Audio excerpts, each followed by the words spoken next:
Hello everyone. ఈరోజు day వచ్చేసి 19th March అండి. ఒక 2 ట్రేడ్స్ తీసుకున్నాను. వాటి రిజల్ట్ అనేది ఏమైందో చూద్దాం. ది శరత్ అండి. Let's start work on trading. ఈరోజు స్టాక్స్లో ట్రేడ్ చేశాను, ప్లస్ నిఫ్టీలో పొజిషన్ ట్రేడ్ తీసుకున్నాను. అది టార్గెట్ అయినా స్టాప్ లాస్ అయినా రేపు మెన్షన్ చేస్తాను.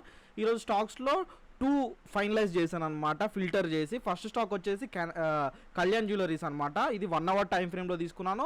1:2 రిస్క్ రివార్డ్ రేషియో బేస్ చేసుకొని ట్రేడ్ తీసుకున్నాను అండి. ఇది 100% టార్గెట్ అనేది హిట్ అయిపోయింది. ఇది ఈక్విటీలో ట్రేడ్ చేశాను. ఇలా ట్రేడింగ్ స్టాక్స్లో కూడా ట్రేడింగ్ చేసి ప్రాఫిట్స్ ఎన్ చేసే ఇంట్రెస్ట్ మీకుంటే స్క్రీన్ మీద వాట్సాప్ నెంబర్ ఉంది, ఒకసారి టెక్స్ట్ చేయండి. మా టీం వాళ్ళు మీకు కాల్ చేసి కంప్లీట్ ఎక్స్ప్లెయిన్ చేస్తారు. ఇంట్రెస్ట్ ఉంటేనే జాయిన్ అనేది అవ్వండి. ప్లస్ అడిషనల్గా సెకండ్ స్టాక్లో కూడా ట్రేడ్ అనేది చేశాను. సెకండ్ స్టాక్ వచ్చేసి డిక్సాన్ అనమాట. ఇది 15 minutes టైం ఫ్రేమ్లో ఎంట్రీ తీసుకున్నాను. 15 minutesలో తీసుకోవాలా, 1 hourలో తీసుకోవాలనేది అది మనము అనలైజ్ చేసిన దాన్ని బట్టి ఉంటుందండి. నాకు దీంట్లో 15 minutesలో ట్రేడ్ వచ్చింది. ప్లస్ 100% టార్గెట్ హిట్ అయ్యేదాకా వెయిట్ చేయలేదు. 5 EMI ఎప్పుడైతే క్లోజ్ చేసి రెడ్ క్యాండిల్ కిందికి వచ్చిందో అక్కడ ఎగ్జిట్ అనేది అయిపోయాను. అక్కడ కూడా నాకు మంచి రిస్క్ రివార్డ్ రేషియో వచ్చింది.